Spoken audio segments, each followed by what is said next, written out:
Hi, I'm Kent. And I'm Anna. We're married, we make movies, and we believe that anyone in any circumstance can make a feature film. Welcome to the Feature Filmmaker Podcast. If you want a career making movies, you're in the right place. Hit subscribe to never miss an episode. Let's jump right in. Hi, welcome to this episode of Feature Filmmaker, and thanks for joining us. Yeah, today we're going to do one of our Lessons Learned series where we share some of our favorite takeaways from courses and books, and today's episode we want to focus on Austin Kleon.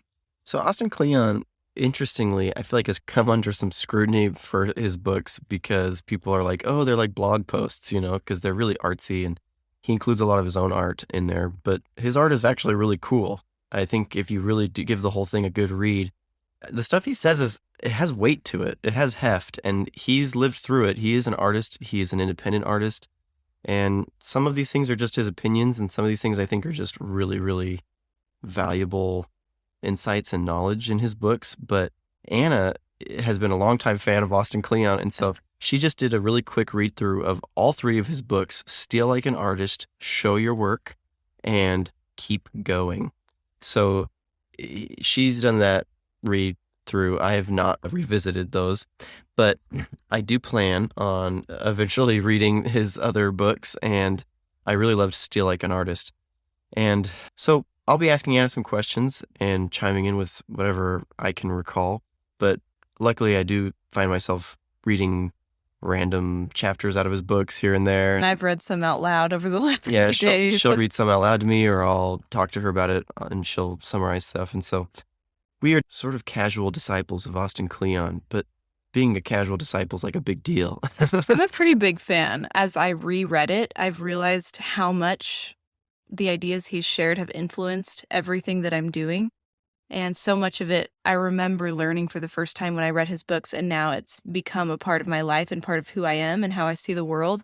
So the books are really short, which is why I could read all three in a week, but they're very dense in that everything in there is there for a reason. He's taken a lot and boiled it down to the main really useful points, and I appreciate that. I think it's very respectful of my time, but it actually is very valuable. Yeah, I agree.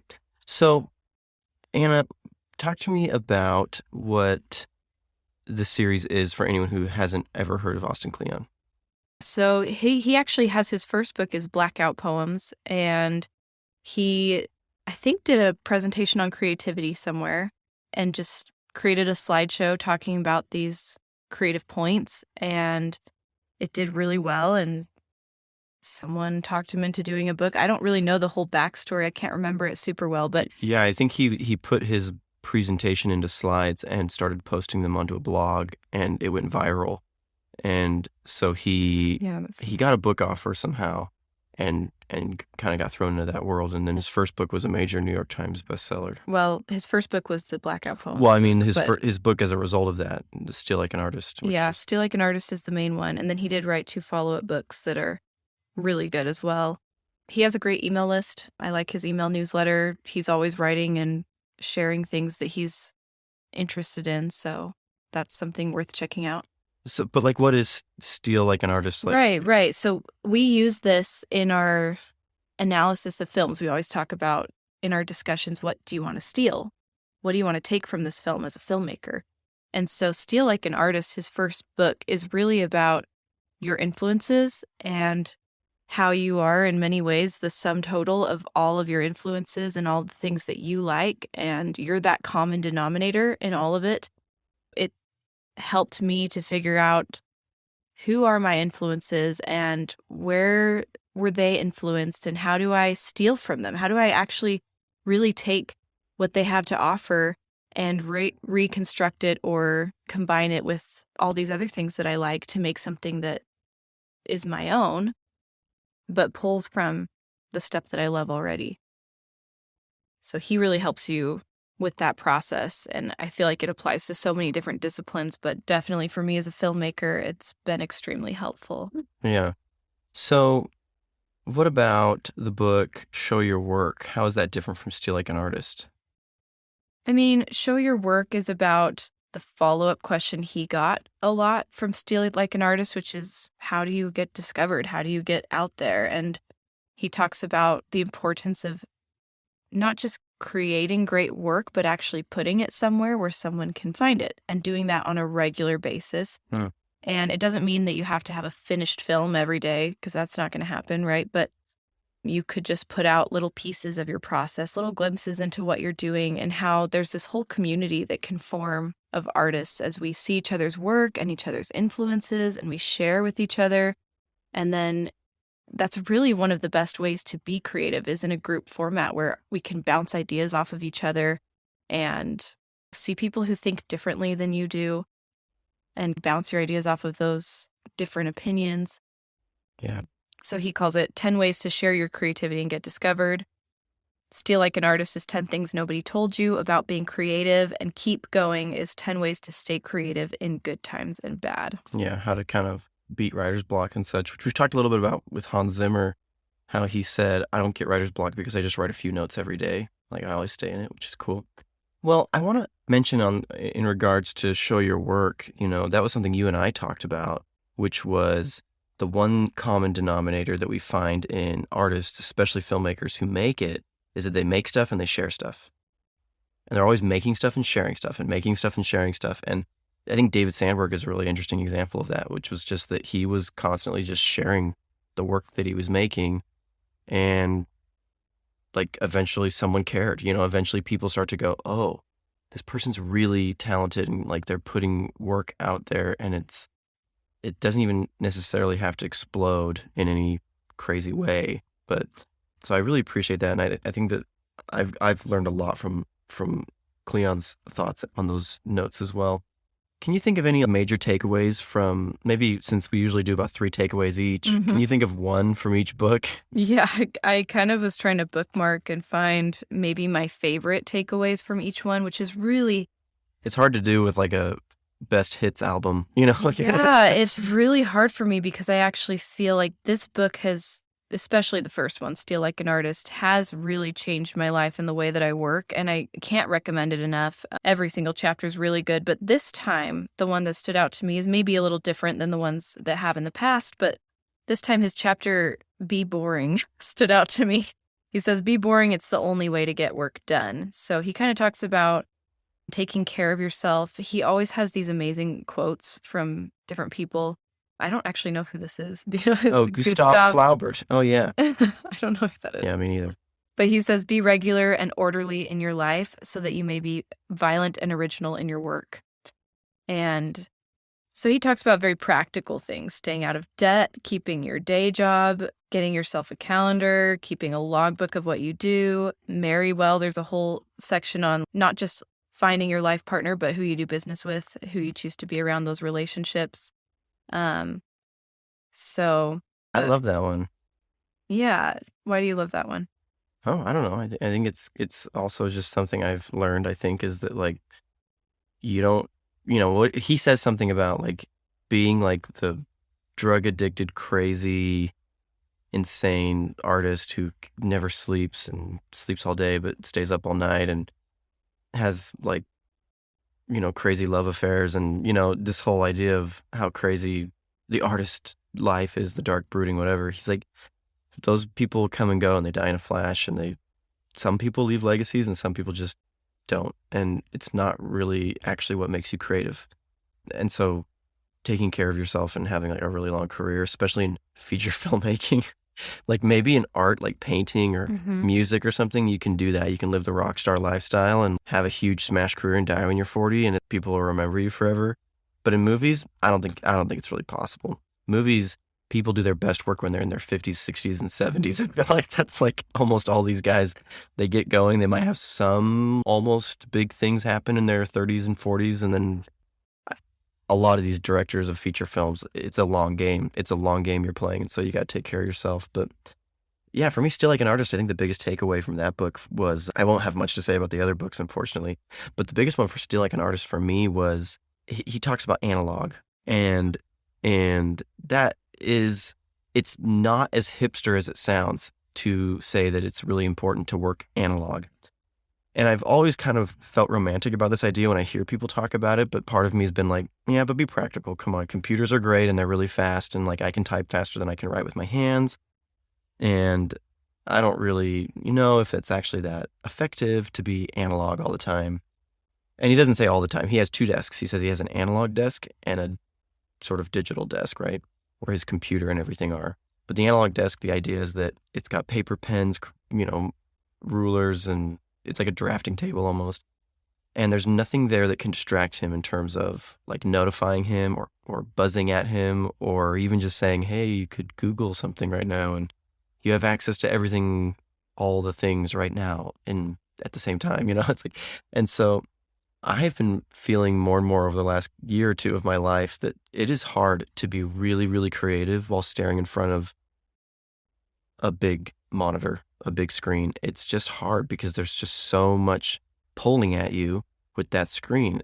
Lots of news and articles and emails and notifications and distractions. And so I actually did buy about 6 months ago an analog desk, and I haven't bought my typewriter yet. I'm still trying to justify that purchase, but I want to get a good one so that it's not really, really hard to use. So Google Tom Hanks's advice on typewriters. I found it actually really helpful in terms of like, I have no idea where to start. So Tom Hanks is a big typewriter guy and he's used every typewriter on the planet. I've used 0 typewriters on the planet, so I defer to his opinion. But I only super recently have actually started to use it more. So I would use it for reading every now and then, like studying in the mornings, but I didn't use it to get a lot of work done, like my analog desk.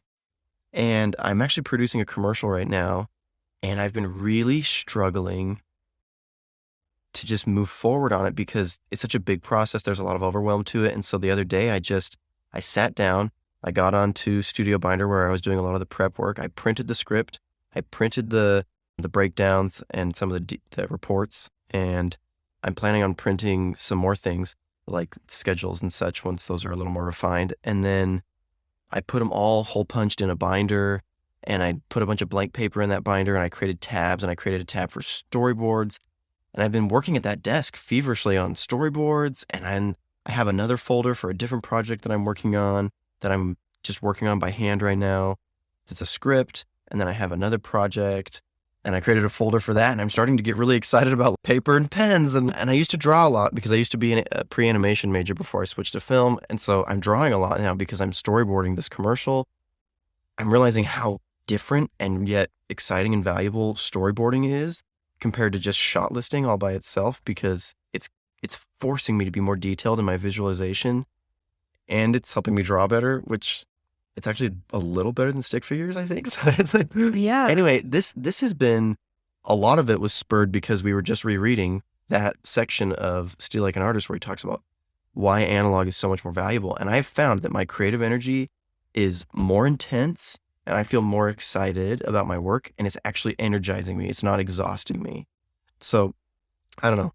That is probably like everything I have to say about Austin Kleon today, because I don't have a lot to say about the other work, other books. But man, that one is big for me. I can't, and that's like 2 pages of his book, and it's having a big impact on my day-to-day life and my 8-hour workday this week alone. So that just goes to show he has a whole book of that kind of stuff. Like, Yeah. He even talks about like flow and stock and how he reads a lot and stuff. And all of those things eventually become sometimes a post and then a blog and then a chapter in his book. And it just gets like whittled down until it's just really concentrated. And it really is. I feel like every single chapter is life-changing, but I do feel like the general takeaway whenever I read his books is I do want to be more playful in my work. It becomes fun again, and it becomes kind of arts and craftsy, and I start to think outside the box. Yeah. And I feel more creative when I read his book about creativity, and very rarely do I read a book that's just about creativity. Usually it's specific to film or some specific topic, but creativity is kind of broad, and yet it really does. Well, and you said arts and crafts, which really goes back to that analog thing, which Exactly, one of my yeah. favorite people to collaborate with in film school was a great filmmaker named Howie Burbage. And whenever I would DP for him on his projects that he was doing, and we'd flip back and forth, he was like pulling crazy ski masks and taping them and spray painting them and then peeling the tape off and then, doing all sorts of weird stuff with food. And he was flipping cameras upside down. And it was just so liberating. It wasn't, okay, we've got a script and we're going to shoot coverage and, here and there and over the shoulder. And it starts to feel like you're shooting weddings, right? You're like, okay, I know the drill. This is what I do with every single thing I get paid to do. I just shoot coverage. He didn't think that way. He thought so physically. So I feel like storyboarding is just that. It's arts and crafts. It's paper and pens and markers. And then it makes me think in terms of art and props and costume and things I can put my hands on, which puts the life back into filmmaking and it makes it less like sad, which is like electronic cameras and electronic computers and electronic lights. And it's like, this is all just so digital. And it makes me feel like I'm not actually having a physical interaction with the real world, which just makes me feel like I'm living a virtual existence and like nothing I'm doing is real. I don't think of it that way. It just seems to feel that way. And so it's made me get more aggressive with how I build camera rigs and not getting scared to like unscrew things and pull things apart and put them back together. It's put a lot of vibrance, that approach. Yeah, I guess the other takeaway that I have whenever I read his books is just this sense of freedom. And I really think that this approach to stealing from your influences and letting that inform your work and learning from them. He talks about how copying is a really great way to learn, and we're incapable of making a perfect copy. And he talks about, plagiarism and not doing that, giving credit where it's due, but being able to use the work that other people do that you love to school yourself. And that makes it really fun because it's work that I love already and things that I love to do already. And there's just sort of this feeling of like permission to mix and match things together and make something new. And that's not really stealing in an inappropriate way. If you're like, I'm going to steal this little technique and this other shot from someone's film and just put it all together in this new way. And he has these great quotes, one from Mark Twain, who says, it's better to use something than to leave it neglected, something good that's been left behind. And Pablo Picasso, who said art is theft. And a lot of great artists who talk about how they are influenced by other people. Who was it who said, he quoted someone, I don't remember who it was, that said, everything that can be said has been said, but since no one was listening, it needs to be said again. Yes. And I feel like people will just they just dog on these other people when they can see the references. And like, for example, La La Land. We all know that it's basically a remake of Umbrellas of Cherbourg. But how many Americans have actually seen Umbrellas of Cherbourg? In fact, how many people outside of France have actually seen Umbrellas of Cherbourg? Admittedly, a lot of people in the film community. But that doesn't mean that 98% of people who saw La La Land probably haven't seen Umbrellas of Cherbourg. And in addition to that, La La Land has way more influences than just that one movie. And the story itself is significantly different. Like, it's very similar, but it's significantly different. And so, yeah, you can definitely see it. It's not subtle, and they don't lie. Like, in the director's commentary, Damien Chazelle basically said, we wish we could have been the ones to make Umbrellas of Cherbourg. So we basically just tried to make that movie. Yeah. But we made it, of course, take place in 2016 and basically be like personal to us. And they also were influenced by all their other favorite movies like Cinderella and about 50 other musicals that you can kind of break down if you watch the film carefully. And so anyway. Yeah, I can't find that exact quote, but I'm finding a lot of other good ones. There's David Bowie saying the only art I'll ever study is stuff that I can steal from. Well, and then Gary Painter says, if you have one person you're influenced by, everyone will say you're the next whoever. But if you rip off 100 people, everyone will say you're so original. We have Francis Ford Coppola saying, we want you to take from us. We want you at first to steal from us because you can't steal. You'll put your own voice in it, and that's how you find your voice. Someday someone will steal from you. Well, There's a lot of great, and this isn't in his book, but it reminds me of the masterclass I took from Billy Collins, the poet, who said that your voice, you find it on the shelves of the library. Yeah. You don't find it deep down inside yourself, right? In fact, people who try and do it that way are derivative, and they say things without even realize they've already been said.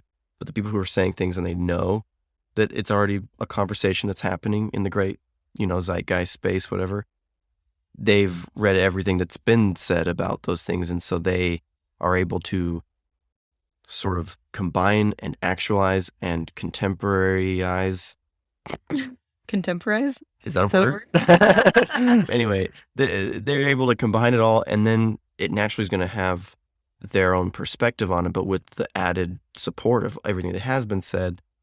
Do you see how much more of a voice you have when you've actually absorbed what's been said as opposed to ignored it or stayed ignorant of it? I mean, it goes back to this idea that I've shared before. I love this idea of there's a great conversation that's been going on since the beginning of time. And if we're unaware of the conversation and we just butt in and try to say something, we look kind of dumb. Like if you show up at a party and you're just like, oh yeah, blah, blah, blah. Yeah. And you have no idea what they're just talking about. Or you think you do, but like But they already said that. they've been covering the topic for 30 minutes and you're like just jumping in.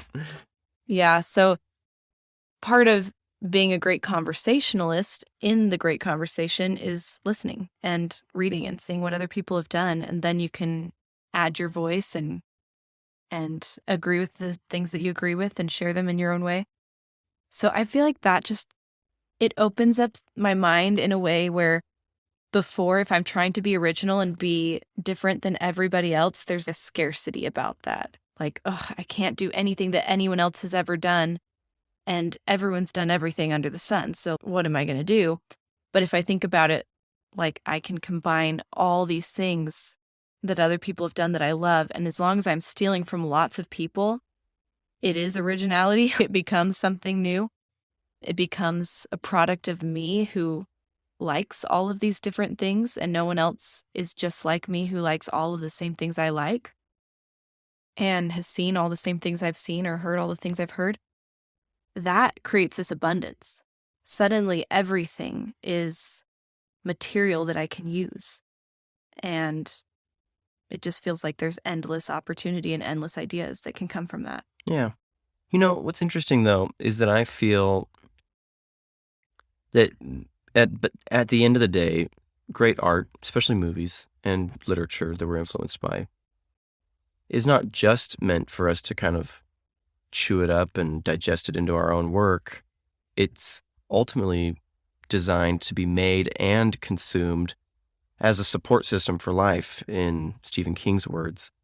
And so on the one hand, yeah, we want to steal like an artist, but remembering why we're artists and why we love it in the first place is because art can be so nourishing, This is me just interjecting my own thoughts, by the way. No, this is actually in his book. I was just going to open up to it. I see the one that I didn't read. Yeah. See, I'm saying something that's already been said, and I didn't even realize I didn't read the book. Yeah, he does a whole chapter where he talks about, or maybe it's a section in a chapter. I'm not sure where exactly it is, but he talks about this. Which book is it in? This one. Sorry, you can't see the book I'm holding. It's in Keep Going. I have my books in front of me. So he talks about basically the same thing Stephen King did. I don't know if he realized that he was pretty much quoting Stephen King when he said, art is for life, not the other way around. Huh. Yeah, that's almost exactly what Stephen King says in his book on writing. And so he talks about, and there's a quote here from Ben Shawn, however glorious the history of art, the history of artists is quite another matter. And just this idea that there are all kinds of people who make great art, but that doesn't mean that they're great people. And art is supposed to make our lives better. It shouldn't be creating a net negative in the world. And this is called Slay the Art Monsters. That's what it's called. He says, take a quick dip into any one of the thousands of years of art history, and you'll find that no, actually plenty of great art was made by jerks, creeps, vampires, perverts, and worse, all of whom left a trail of victims in their wake. So that's kind of hard to grapple with, but we can decide to be good people and make good art. And I do feel like Austin Kleon's a good example of this because I get the sense that he's a person who has integrity. He is a poet. He's not just a writer. He's an artist. He makes blackout poems, which if you don't know what they are, just look up Austin Kleon blackout poems, and they're really cool, actually. I think some of them are pretty neat. Mm-hmm. And they do, when you look at them and you understand what they are, which is basically like words stolen from an already written article, but everything else is blacked out until it says exactly what he wants, feels in line with a lot of his sort of theories on art anyway, which is this sort of creative recontextualization that he does by hand and subtraction, yeah, boiling things down, yeah, or exactly. taking them out of context. Yeah, yeah, reduction. It's very interesting. And so that said, yeah, he understands that he's an artist, but he's also kind of become a voice and a teacher through these books. But you do, yeah, I get the same sense, Anna, that this is a person he's stopping and wanting to make art sustainable and life good and have a family and write books, Yeah. So this actually brings me to one of the chapters I loved in Keep Going. I think one of my biggest takeaways this time reading it was this chapter on Make Gifts. And he talks about this merge between art and business that it's very difficult to combine. And how if you try to turn everything you do into something that makes money, then you start to lose the passion for it. Like sometimes that's the best way to stop loving something is to turn it into a job and make the stakes really high where your family and your livelihood depend on it. Yeah, it has to make money. It's not just like, oh, it might. Or it could. It has to. Yeah. That's really interesting. And this little blackout poem, I wish you could see it, but he has this poem where he's, again, blacked out all the words except for these. And it says, after he started to make money, the work was poor. Mm. And so he talks about instead of trying to make money, try to make gifts. Give something to the people you love. And he says, of all the people who like your work, there's only going to be a few whose opinions actually matter to you in the end anyway. So he said, just make gifts for them.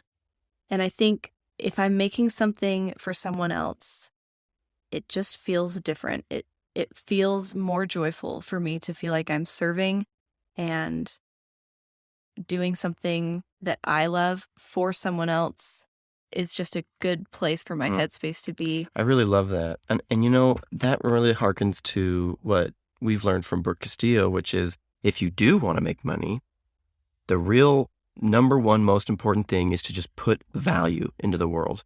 And when you think of it that way, like I'm going to create great art, I'm going to give gifts, I'm going to give something to myself and to others, and it's going to help everybody. And yeah, it might make money, but I'm just going to do whatever I want to do and not be scared of what people think and not think about is this sellable or likable and just put it out there. You've actually put value into the world. Benefit by the most, it's like I'm going to create something really good. And often, Brene Brown talks about how the only way we can truly love people and be the kindest thing is the truth, I think is what she says. Yeah. And so this idea of like, as an artist, the most good you can do in the world is just be as honest and truthful as you can. And, that doesn't mean we're right. Like my opinion, what's most true to me isn't always right, but at least I'm being honest and I'll learn and grow and people will learn and grow. And I feel like the more we finish this film that we're making about parenthood and, we started it with this question, which is why do people have kids? Why do we do this? Why is it worth it? What is the value of why do we have kids? And I think we've worked through it. Our family almost fell apart because of it. And then at the end, we're figuring it out. And I actually feel like our family is figuring a lot of things out too.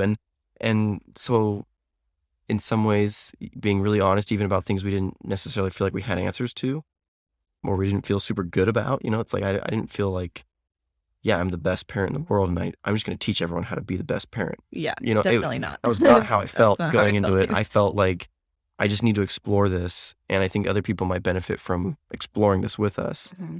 And the movie's not been released, so I have no idea. Maybe everyone will leave it feeling like worse parents, but we at least feel like better parents after finishing this film.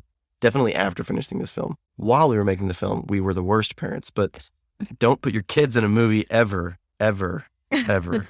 That's my other thing that I learned. And now that I know it, I'm a better parent. So anyway. Well, I do think art can be an exploration. And there's a part in one of his books where he talks about Montessori and how Maria Montessori said a child's work is play, or play is a child's work. She talked about if you watch a child when they play, like they are working, like they're concentrated, they scrunch their faces up, they really try. If things mess up, they throw a big tantrum. It's not all just light and playful, like they're really into what they're doing. And our work can also be play and exploration and Yeah. figuring out. So what you're saying is that as you grow up, you can go out into the world and write software or build buildings or grow food. And if you haven't grown up yet, you go make movies because you need more play. Well, anything can be play. I think it's just a state of mind. It was a joke. But going back really quick to this gifts thing, I did want to share one more part of this. I'll just read this because I love it. He says, "You never know when a gift made for a single person will turn into a gift for the whole world. Consider how many best-selling stories began their life as bedtime stories for specific children." I was just thinking about this the other day. A. Milne made up Winnie the Pooh for his son, Christopher Robin Milne. Astrid Lindgren's bedridden daughter Karen asked her to tell a story about some girl named Pippi Longstocking. C.S. Lewis convinced J.R.R. Tolkien to turn the fantastical stories he told his children into The Hobbit. The list goes on and on. Making gifts puts us in touch with our gifts. Huh. That's good stuff. Yeah. So I just think this is true whether you're doing it for yourself or someone else you love or both. I think when you make something that's really something that you truly love, you truly feel that's honest, and or for someone that you truly love, then there will be other people who love that too, and other people who want to explore and discuss that thing too. And so I think as long as you have that integrity, the rest will work out. Yeah. Well, and I'm also just reminded of how much great work comes from people trying to communicate profound ideas to children. Yeah. And that list is, sort of a list of evidence for that idea. I feel like sometimes as adults, we get so pretentious and so overcomplicated. But when we're trying to explain something that's meaningful and maybe kind of complicated to a child, it really forces us to simplify it. And I can't tell you how many times I've learned from my own mouth as I've had to try and say, oh, here's an abstract concept. And then I have to explain it to my 5-year-old. And I'll say something and I'll go, oh, that simplifies it in a way that I've never been able to understand it before. And there's a simplicity on the other side of complexity that we often find when we are trying to explain the complex simply to a child. And so it's a great exercise. It makes me want to make more. I've always wanted to make more, but it makes me even more want to make more content, not just content, but feature films, art in general for children. But Yeah. if in doubt, that might be a good way to boost some creativity, is think about how would I tell a story that I really care about, that I think is worthy of artistic exploration to someone who's 5 years old. It also reminds me of something else he said, which is he talks about productive procrastination and how the things that you're doing when you're procrastinating, the stuff that you quote unquote should be doing, is sometimes like your best work, or really the things you should do your whole life. Mm-hmm. And these are examples where it's authors who were telling stories to their children and then made that into their work.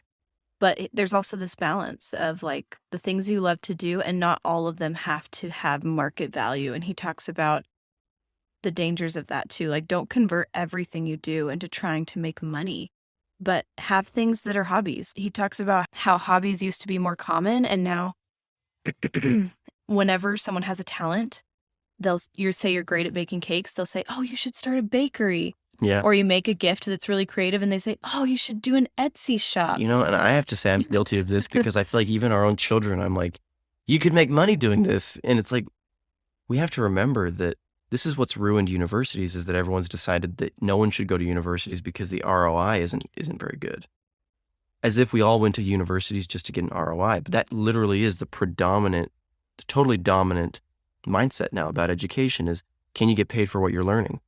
When really learning used to have intrinsic value and still does, but we've forgotten that. And so just like learning, art is just an exercise in learning. That's what we're doing when we're creating, is we're exploring the unknown, which is inevitable growth and learning.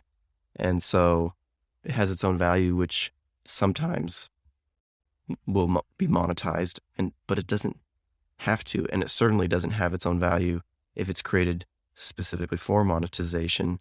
Well, and often the things that are most valuable cannot be bought and they cannot be measured with any amount of money. And so we we really shouldn't let those things go to the wayside or have them lose the value that they provide in their giving us satisfaction and joy in our life Yeah. and substitute that for money and try to make everything money and equate money with that joy or satisfaction, But which it isn't. but once again, ironically, if you want to have a career, meaning make money, making films, this is one of the reasons I don't think that people should overfund their first features. Because then it has to make money, right? You just spent $1 million on a movie that's, someone gave you that money. Unless, if you've got the money in your own back pocket, great, do it. I mean, I don't even know why you're listening to this. Just go make a movie. But like, if you need to go raise some funds, if you raise, 10,000, 20, 50,000, as long as it's coming from investors that are comfortable losing that money, you shouldn't feel too much pressure to make all that money back. Now, you should do everything in your power to help that happen, but you should also make sure that like you've got to do it on your first film or you'll never do it.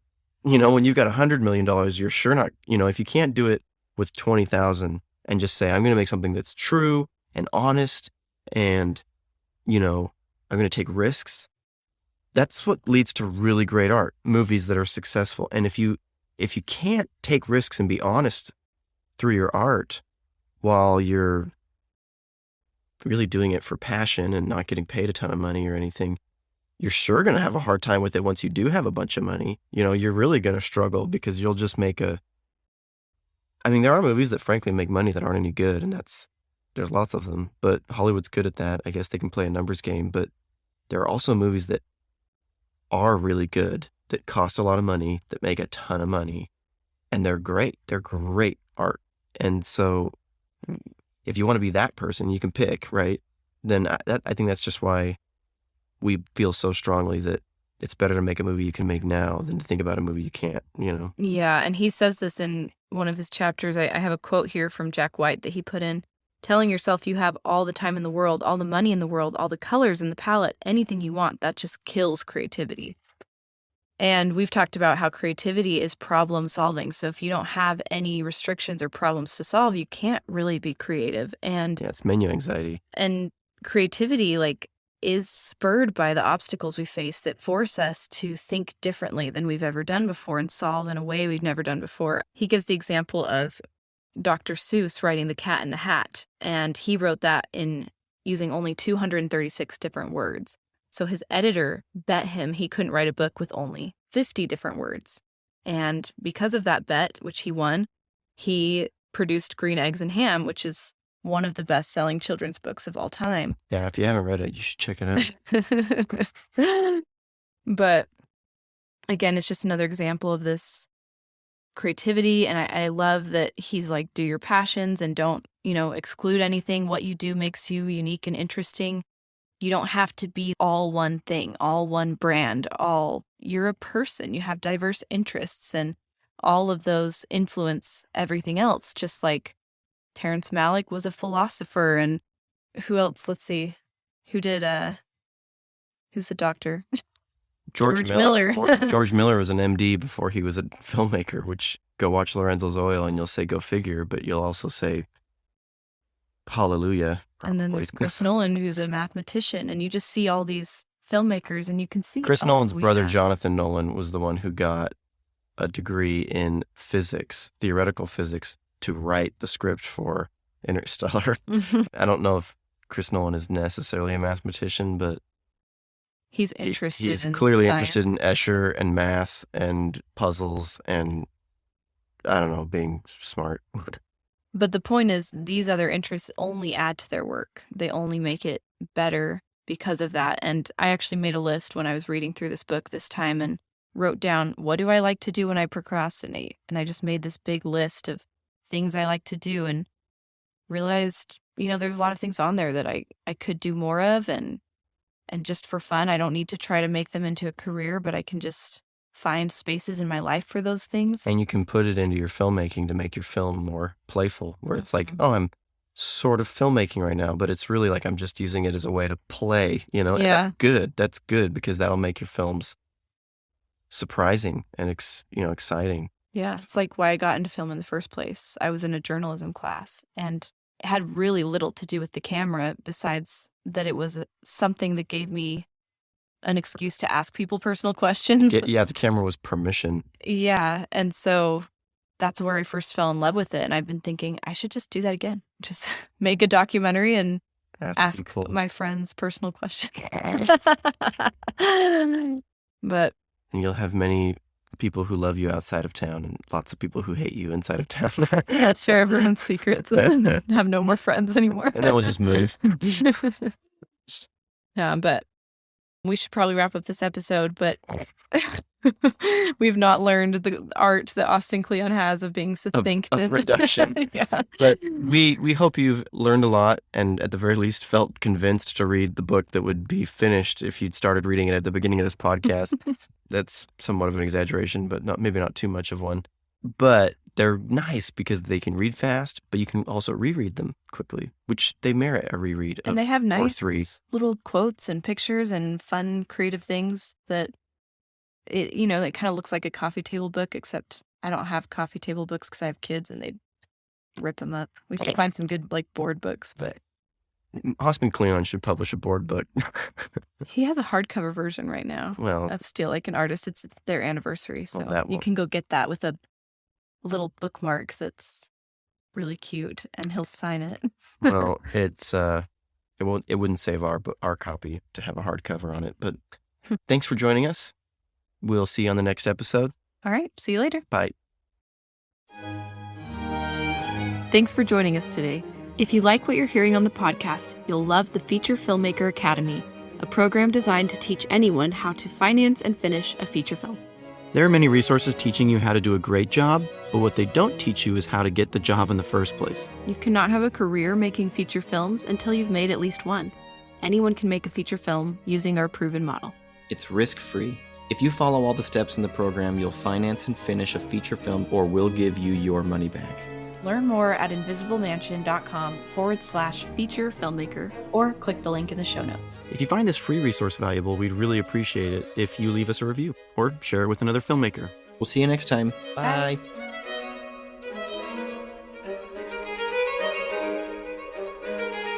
Bye.